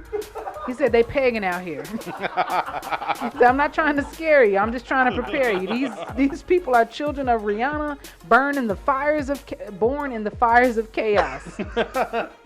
He said, you ready to leave your wife of 30 years till you wake up and your body is surrounded by rose quartz and moon water. My message is simple, Dell Curry. I believe he said something after that. We say, take your ass home. Take your ass home. Your ass home. Take your ass home. Get too old for this shit. Yeah. Solid advice from the guy, Solomon, Missouri. And then it was this for me. He wanted it to be clear. Listen. Dell. It ain't easy. It ain't easy. You got a baddie at home. Go back to her. Let's give a round of applause to AP for that eloquent reading of that Twitter thread. Thank you. We might have to come up with some Twitter savagery. Make it like a segment, like a weekly segment, to where we just pull something from, a funny story. I wish we could have got like Future and Larsa Pippen like back in March. Yeah, because that would have been great. Like that would have been hilarious. Sweet savagery. Oh, Scotty. All right, y'all. NFL Week 1 is upon us next Thursday. We got the Tampa Bay Buccaneers versus the Dallas Cowboys in the opening game of the NFL. Quickly, just need your picks and your thoughts. I think you guys kind of know where I'm going with this one. But the floor is open. Whoever wants to go ahead and make their picks. I think Dallas. I'm going to take Dallas. I'm going to go against the grain. Now, this is me talking. I'm not putting money on it. I'm behind closed doors.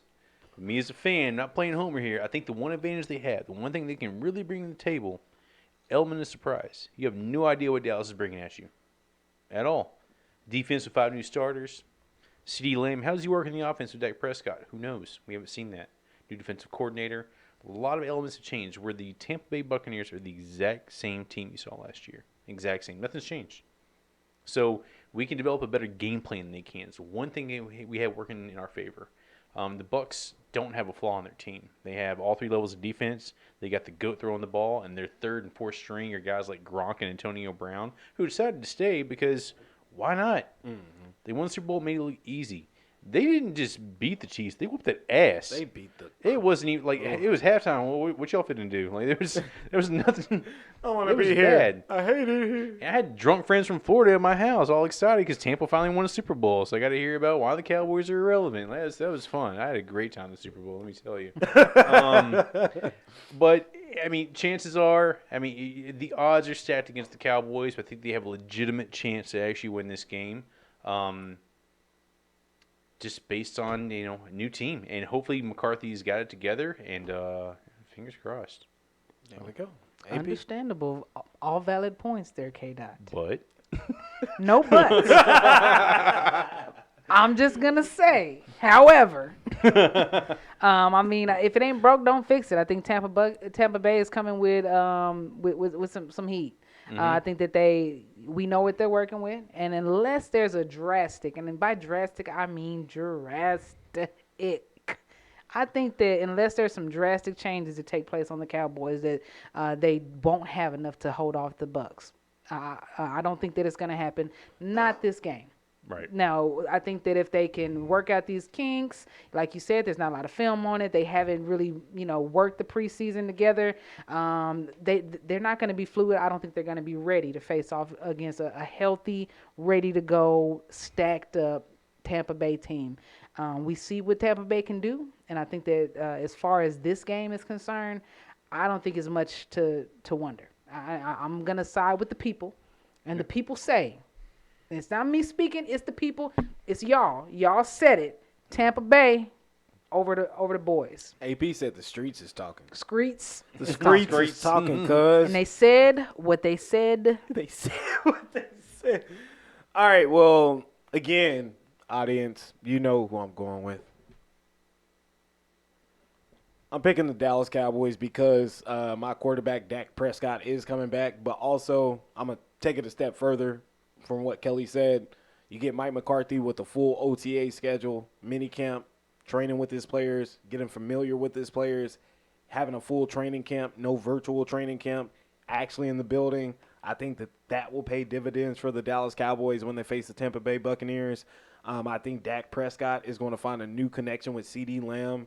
I think he's going to play on fire. There's a lot of people who's doubting what Dak can do because of what happened in training camp with the lat strain in his shoulder, all that stuff. I think that he's going to come out. He's going to play on fire. I think it's going to be a shootout. I don't think it's going to be a defensive game. Our offensive line is still intact. They're all coming back healthier, stronger than ever. I can see it being 38-35 Dallas's way. 3-point game. Now, also, let's talk about the magnitude. I don't think people are putting enough emphasis on how big this game is. Big old game. There's no bigger quarterback in the game. It's not the Patriots. It was Tom Brady. It's Tom Brady's show. It always has been. Tom Brady, quote-unquote America's quarterback, depending on who you ask, against the Dallas Cowboys, quote-unquote America's team, depending on who you ask. Everybody feels a way about both of those components of the game. Mm-hmm. Everybody, love or hate. So whether you're yelling at both, cheering for one or the other, is to be said. But really curious, how much coverage is in the first game of the season. I don't think we've seen a game of this magnitude in a long time. I'd be hard pressed to come up with one on the top of my head. It's. I would say no. Like you said, it's America's most hated and loved quarterback, and then it's America's most hated and loved team. it's going to be it's one of the – I have never looked forward to a Thursday night matchup as much as I'm looking forward to this one. It's going to be a big one. And it's not just because it's the Dallas Cowboys. I think mainly it's because the Dallas Cowboys versus the Tampa Bay Buccaneers. Mm-hmm. Because in Cowboys history, Dallas has been thrown some opening Thursday night games. New York, I think in 2014, that was the opening game for the NFL season. Dallas versus the New York Giants. Tony Romo led the Cowboys down the field to win a game on a last-minute touchdown to Jason Witten. Mm-hmm. I think that was 2014. That was a Thursday night. But I can't remember anything else that was more big time than this one. Well, as far as opening games, I'm not certain, but Thursday night games, I do know the biggest magnitude game I've ever set eyes on had to be Dallas Cowboys, Green Bay Packers were both 10-1 or 11-1 going into the playoffs. Going in the last quarter of the season. They played a Thursday night game back when they had Brett Favre. It was 08 or 09. The 13-3 year with T.O. We ended up finishing 13-3 that year, yes. Yeah. And we were both we both had 1 losses. And I mean that game was when Thursday night football was still not as prominent, so you had trouble accessing the game. So the bar we were in, they were pulling tables from other parts of the restaurant and squeezing them into the bar area because no one had it at home. No one had Thursday night football because you had to have NFL Network at the time. It was still a new thing. Mm-hmm. But the pressure put on that game was just unreal. And to this day, Brett Favre never won a game in Dallas Stadium. That was the last time he played there. So that's a walk-off right there. That's a walk-off. That's how you do things. That's why you're the guy with the stats. But don't drop the mic. Don't drop the mic. Please do not drop the mic.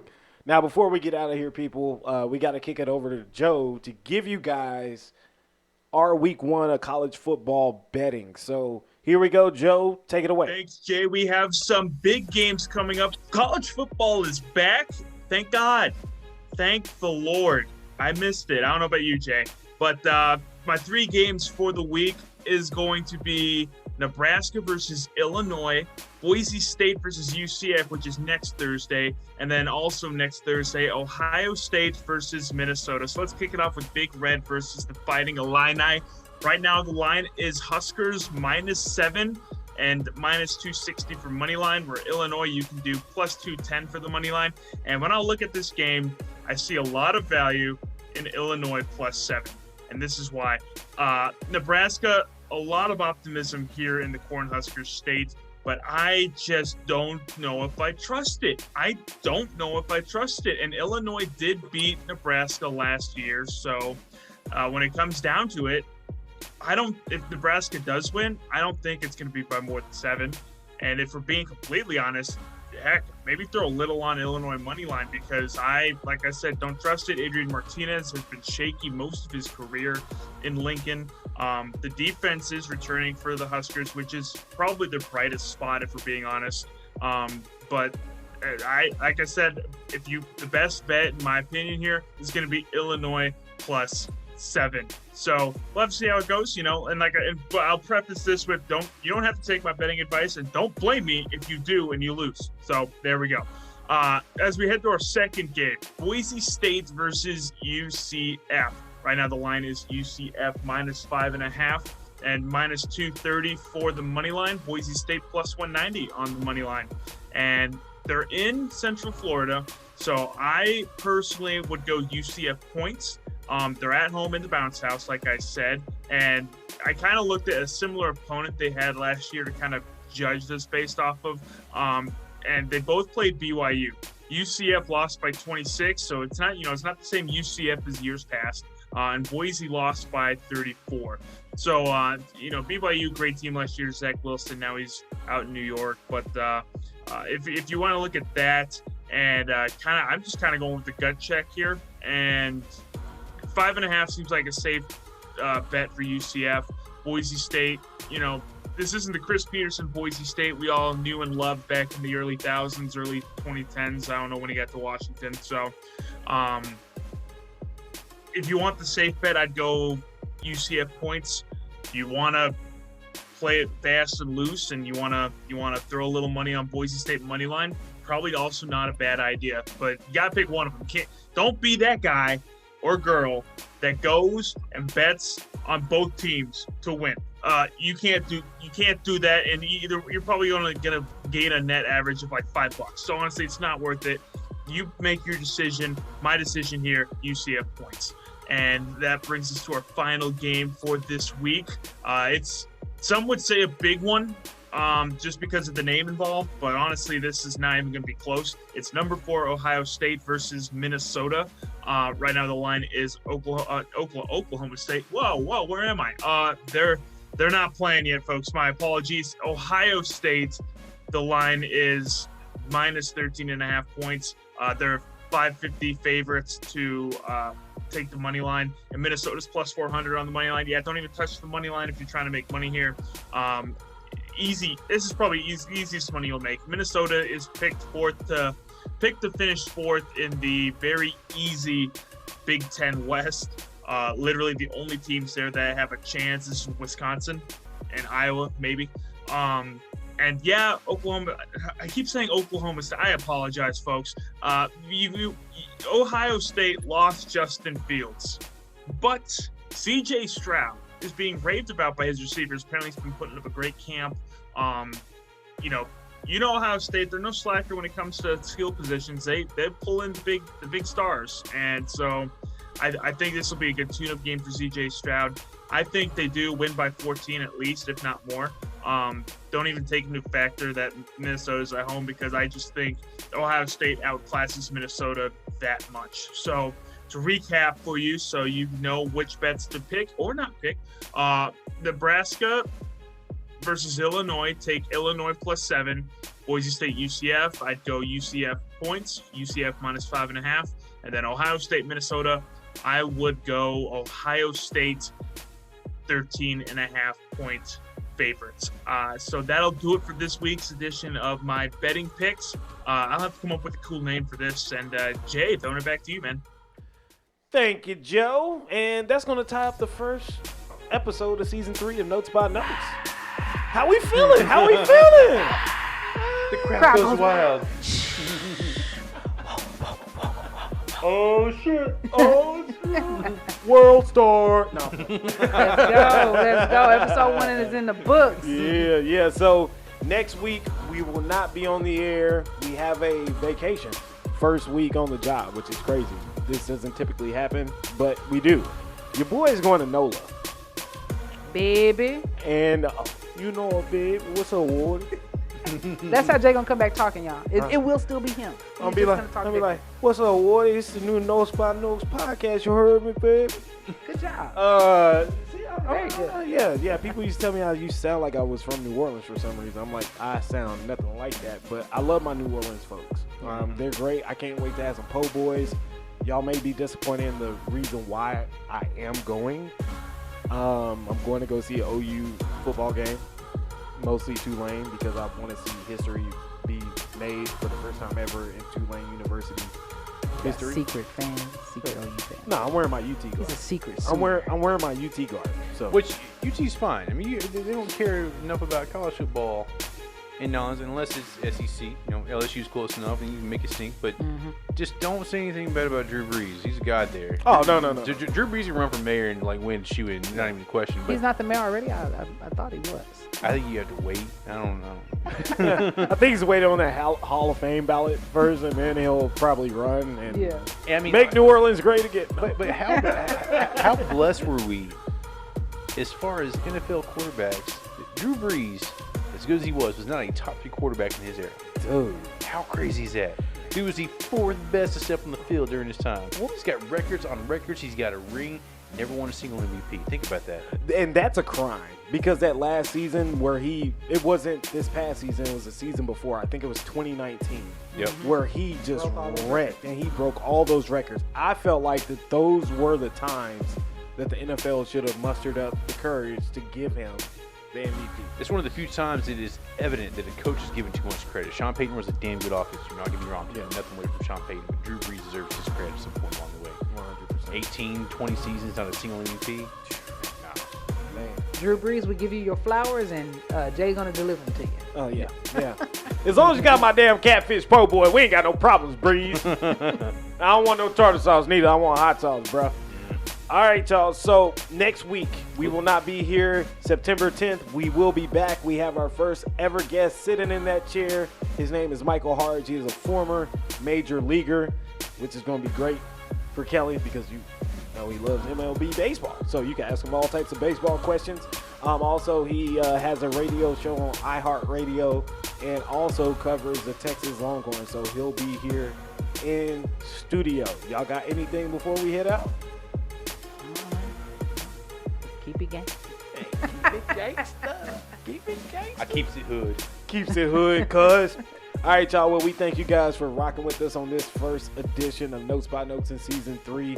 Y'all have a good night, and we'll see you guys September 11th. Fuck We yeah. out. Peace. All right. Thank you for listening to this edition of Notes by Nokes. Notes by Nokes is also available on Anchor FM, Apple Podcast, Google Podcast, and Spotify.